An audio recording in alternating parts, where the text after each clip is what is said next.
Good morning 7th class.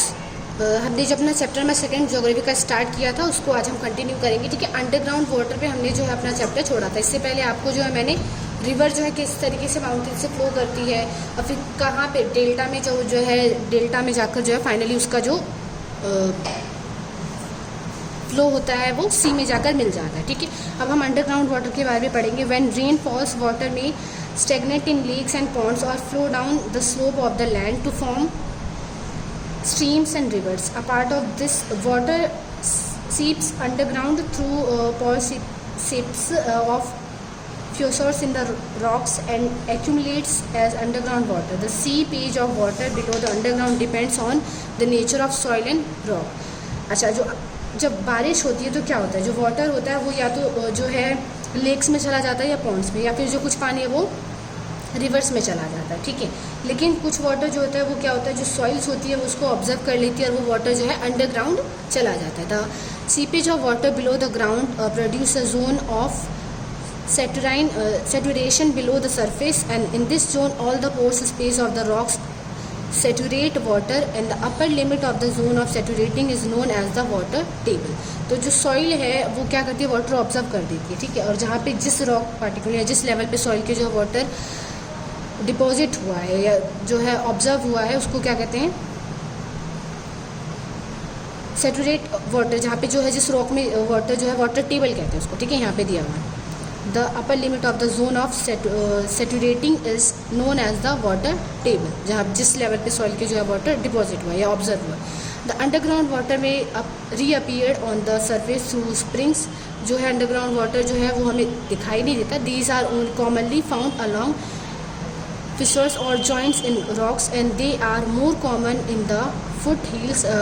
Some spring may contain hot water. Sometimes the spring water contains minerals in solution. और जो water deposit हो गया उसको हम वैसे जनरली देख नहीं सकते, लेकिन जो वाटर है वो ज़मीन के अंदर होता है, उसको फिर जो है हम बाकी दूसरे प्रोसेस के थ्रू जो है बाहर निकल कर यूज़ कर सकते हैं। नेक्स्ट क्या है हमारा, glacier. Glaciers are the moving masses of ice and snow. Glacier जो है पहाड़ों के ऊपर माउंटेन्स पे जो बर्फ़ होती है उसको आइस और स्नो को जो है क्या कहते हैं, glaciers. Glaciers occur in areas having a permanent cover of snow and ice. जब ऐसे एरिया जहाँ पे बहुत ज़्यादा टेम्परेचर जो है लो होता है तो वहाँ पे क्या हो जाती है, बर्फ़ जो है वो ज़्यादातर परमानेंटली जो बर्फ़ है वहाँ पे जमी रहती है, such as the polar region. और ऐसे क्षेत्र को हम क्या कहते हैं, polar region. And high mountain ranges, और जो है जो ज़्यादा ऊंचे पहाड़ होते हैं वहाँ पर भी इसी तरीके के ग्लेशियर्स मिलते हैं। Cover of snow and ice is called the snow line. और जो है ये परमानेंटली जो कवर होता है, ऐसा एरिया जो परमानेंटली स्नो ऐसे कवर होता है उसको स्नो लाइन कहते हैं। The snow line is at height of about 5500 meters. ठीक है, और ये कितनी हाइट पे पाया जाता है, 5500 meters. In the equatorial region the decreases away from the equator. और जो इक्वेटर जो लाइन होती है आपने पढ़ा होगा, जो इक्वेटर लाइन है वहाँ पे सन की रेज बहुत सीधी पड़ती है, इस वजह से जो है वहाँ पर ऐसी जो माउंटेन्स है बहुत कम दिखते हैं। The polar region permanent snow fields occur at the sea level. लेकिन जो पोलर रीजन्स होते हैं वहाँ पे जो सन की लाइट है वो तिरछी पड़ती है, इस वजह से जो वहाँ पे ऐसे जो है ग्लेशियर्स मिलते हैं। ग्लेशियर्स में भी क्लासिफाइड इनटू 2 टाइप्स। ग्लेशियर्स को 2 टाइप्स में डिवाइड किया जा सकता है, कॉन्टिनेंटल ग्लेशियर और वैली ग्लेशियर। कॉन्टिनेंटल ग्लेशियर और वैली ग्लेशियर्स के बारे में आगे दिया हुआ। Continental glaciers occur in the polar region. Continental जो ग्लेशियर्स होते हैं वो पोलर रीजन में पाए जाते हैं। And occupy large areas extending 2000 of square kilometer. जो है ये बहुत लार्ज एरिया कवर करते हैं। These are thick ice sheet covering a entire land surface. ये जो है बहुत मोटी जो है बर्फ़ की चादर बनाते हैं लैंड सरफेस पे। Such continental glaciers were more extensive about 1 million years ago and covered vast areas of Europe and North America. तो इस तरीके की जो ग्लेशियर्स हैं वो जो लैंड होता है, यहाँ पे एक पिक्चर दी हुई है, इस तरीके से जो मोटी बर्फ़ की चादर क्रिएट करते हैं। ठीक है, और बहुत टाइम पहले जो है यूरोप और नॉर्थ अमेरिका का जो एरिया है वो इसी तरीके से जो है घिरा हुआ था बर्फ़ से। Valley glaciers move down from the summits of mountain ranges and also along the valleys. Glaciers move slowly as a movement of huge blocks of ice is retarded by friction with the valley floor. जो valley glaciers होते हैं वो कैसे glaciers होते हैं, जो mountain ranges जो पहाड़ होते हैं उनकी जो घाटियों में जो पाए जाते हैं ये तो कॉन्टिनेंटल ग्लेशियर्स है जो कि लैंड फॉर्म्स में थे, लेकिन जो पहाड़ों पर जो ग्लेशियर्स पाए जाते हैं घाटियों में वो वैली ग्लेशियर्स है, ठीक है।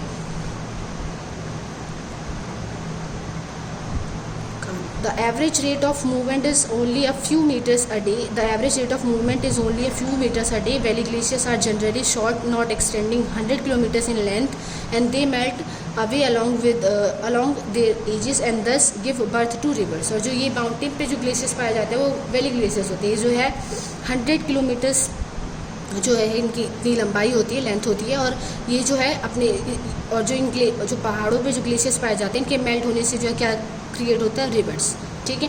As the volume of ice in the valleys glaciers is several times greater than that of the river flowing in the valleys. और जो ये आइस ग्लेशियर्स होते हैं इन्हीं के जो है पिघलने की वजह से रिवर्स क्रिएट होती हैं, और फिर जो है वो नीचे जाकर घाटियों के थ्रू फिर फाइनली जो है वो प्लेन्स में जाती है। The glaciers overflows on either side of the valley. The glacier transport large quantities of rock particles which get embedded on the bottom of the glacier. जो ये अपने साथ लार्ज पार्टिकल, जो ऐसे ग्लेशियर्स होते हैं इनमें जो लार्ज जो है पार्टिकल्स रॉक के पाए जाते हैं बड़े बड़े। And the movement of the glacier leads to erosion of the V shaped river valley into a U shaped valley. अब जो है बर्फ़ के पिघलने से क्या होगा, जो पहाड़ों पे जो ग्लेशियर्स हैं उनके पिघलने से रिवर क्रिएट होगी, और वो जो अपने साथ जो है क्या सारा जो सिल्ट होती है उसको बहा के ले जाती है, तो वहाँ पे जो है इरोजन हो जाता है, और वी शेप्ड से जो उसको यू शेप्ड वैली में क्रिएट कर देती है। The U shaped valley has a broad flat floor and steep sides. जो यू शेप्ड जो है वैली घाटियाँ होती हैं उसमें जो है फ्लैट जो है बहुत ज़्यादा जो एरिया जो है बहुत ज़्यादा फ्लैट होता है, और जो स्टीप होती हैं साइड्स जो होती है वो बहुत ज़्यादा स्लोपी होती है, ठीक है, तिरछी होती है। When the glaciers melts away all the load carried by it's get deposit. जब ग्लेशियर जो है मेल्ट हो जाता है तो वो अपने साथ ही सारी चीज़ें ले जाकर नीचे डिपॉजिट कर देती है। Wind as an agent of landscape formation is less significant as compare to river और ग्लेशियर। जो लाइन वाटर है, वाटर के बारे में हमने पढ़ लिया, अब हम वाइंड के बारे में। वाइंड भी जो एक ऐसा एजेंट है जो कि लैंडस्केप क्रिएट करता है, ठीक है, पर जो है रिवर और ग्लेशियर्स की वजह से ऐसा ज़्यादा होता है, तो वाइंड जो है इसमें कम कंट्रीब्यूट करता है। Wind action reaches maximum intensity in the desert region. जो ऐसा एरिया जो कि डेजर्ट होता है या सैंडी एरिया होता है जहाँ पे रेत होती है, तो वो जो है हवा के फ्लो से या वाइंड के फ्लो से जो है वो अपने साथ डस्ट को या सैंड को जो है लेकर जाते हैं। Because a wind can easily remove dry particles. जो वाइंड होती है वो ईजिली जो है ड्राई पार्टिकल्स अपने साथ जो है लेकर जा सकती है ऑफ डस्ट और sand from the surface. And the absence of vegetation enables the wind to blow freely near the surface of the earth without any obstruction. तो जो है ये जो वाइंड है वो जो है लैंडस्केप कहाँ पर ज़्यादा क्रिएट करती है, डेजर्ट वाले एरिया में जहाँ पे जो है बहुत ज़्यादा सैंड होती है। तो सैंड क्या होती है, बहुत ज़्यादा हल्की होती है, लाइट वेट की होती है, तो हवा जब बहती है तो उसके साथ जो है वो उड़कर चली जाती है, कहीं और दूसरी जगह पे डिपॉजिट हो जाती है, ठीक है। Wind remove the land use quantities of sand and dust. इसकी वजह से जो बहुत ज़्यादा क्वान्टिटी में जो लैंड है वो उसको वहाँ से रिमूव करती है, ट्रांसफ़र कर देती है, स्पेशली ड्यूरिंग स्टॉर्म्स। और जब जो है तूफ़ान, आपने सुना होगा जो रेगिस्तानी जो क्षेत्र होता है वहाँ पे जो है स्टॉर्म्स आते रहते हैं, तूफ़ान आते रहते हैं, तो धूल भरी आंधी में जो है वो क्या करते हैं, एक प्लेस से जो है डस्ट उड़ाकर दूसरी जगह पे डिपॉजिट कर देते हैं। Dust particles are suspended high in the air but sand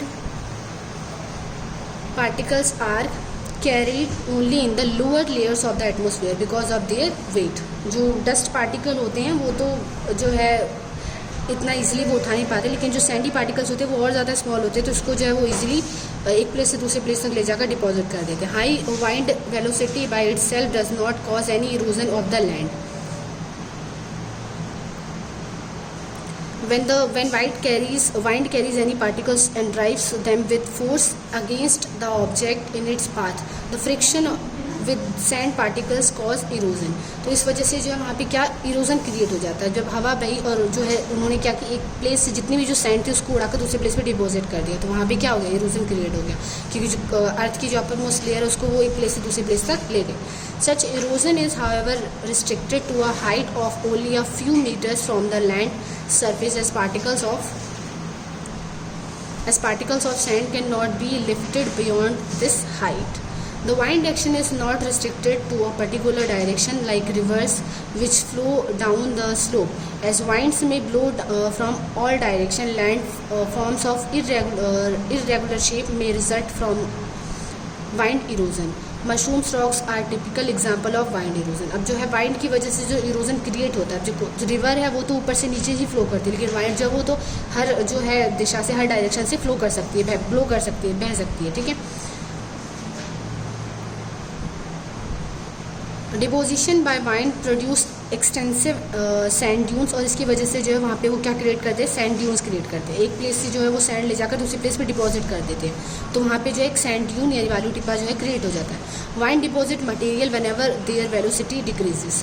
wind जो वो क्या करते हैं, डिपॉजिट कर देते हैं जो भी मटेरियल अपने साथ लेकर आते हैं, जब जो उसकी स्पीड कम हो जाती है, और when there is an obstruction और when it begins to rain, या फिर जब जो है वहाँ पे बारिश होने वाली है. The most common type of the sand dune has a crescent shape with the horns of the crescent extending in the direction in which the wind blows. आपने देखा होगा जो रेगिस्तानी एरिया होता है वहाँ पे जो है कुछ इस टाइप की जो है शेप की जो है बालू टिब्बा या जो है सैंड ड्यून्स क्रिएट हो जाती हैं. तो वो किस वजह से क्रिएट होती हैं, हवा के चलने की वजह से. जब हवा फ्लो होती है स्पीड में तो वो जो है अपने साथ सैंड को उड़ा कर ले जाती है, फिर जब उसकी स्पीड कम हो जाती है तो वो सारा जो सैंड अपने साथ उड़ा कर ले वो एक प्लेस पे डिपॉजिट कर देती है और इस तरीके से एक शेप क्रिएट करती है. ठीक है.